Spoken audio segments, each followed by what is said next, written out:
Hello guys, welcome back again sa ating YouTube channel. So for today's video ay magluluto tayo ng sinigang na hipon. Ito guys yung ating rekado na luya, kamatis at sibuyas. Ilalagay na natin guys dito sa ating nakasalang ng tubig. Maglalagay din tayo guys ng asin.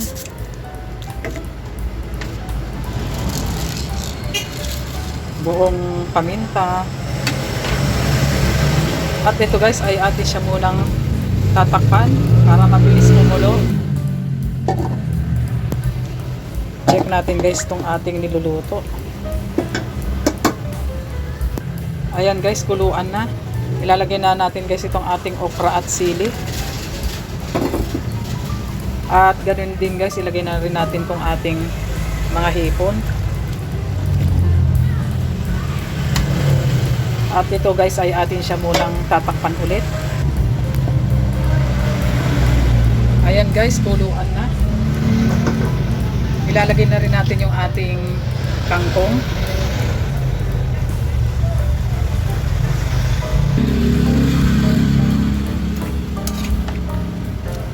Paibabaw natin guys yung mga hipon. At ipailalim natin yung kangkong para mabilis maluto.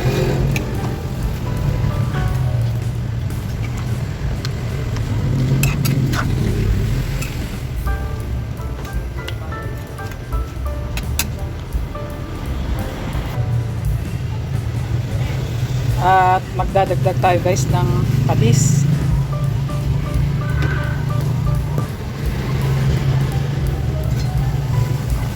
Hindi na natin siya guys tatakpan. At itong kangkong guys ay bilis naman maluto. At ilalagay na rin natin guys itong ating pang-asim.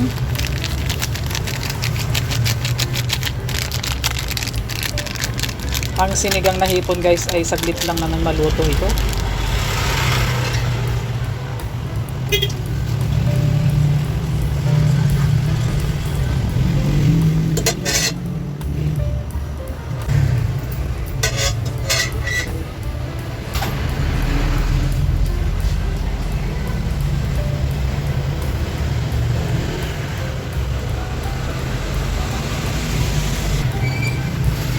Alisin lang natin guys itong mga bula.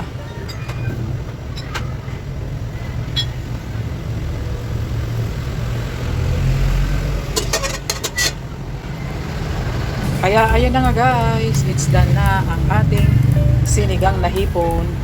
Kaya thank you for watching and don't forget to subscribe. Bye bye.